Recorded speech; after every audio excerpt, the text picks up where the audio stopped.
যত বড় হয়েছি একটা জিনিস কিন্তু খুব বুঝতে পেরেছি, খারাপ সময়, খারাপ মানুষ, খারাপ কিছু জীবনে আসা কিন্তু খারাপ নয়।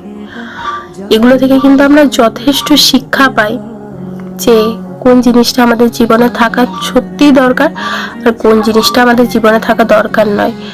এই জিনিসগুলো না হলে হয়তো আমরা এই প্রত্যেকবার একই ভুল করতে থাকতাম।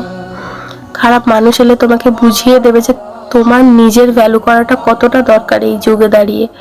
কোনো পার্সনকে তুমি তোমার মুড, ভালো লাগা সব কিছুর দায়িত্ব দিয়ে তুমি কখনোই নিজে ভালো থাকতে পারবে না। সেই মানুষটা দুদিন পর গেলে তোমাকে ব্লক করে দেবে, তোমার সাথে কথা বলবে না, তার মনে হবে না তার তোমার সাথে কথা বলাটা এতটাই ইম্পর্টেন্ট ওর জীবন। সেই টাইমটা যদি তুমি তোমার সেলফ একদম জিরো করে দাও, তাহলে তুমি কিন্তু থাকতে পারবে না, কারণ তোমার মনে হবে যে তোমার নিজেকে ভালো লাগবে না। এই জন্য সত্যিই কিন্তু নিজেকে নিয়ে থাকা অনেক বেশি দরকার। এই সিচুয়েশনগুলো হলে কিন্তু আমরা নিজেকে বুঝতে পারি, হয়তো আমাদের ভ্যালু আমরা প্রথম বুঝতে পারি যে আমরা কে।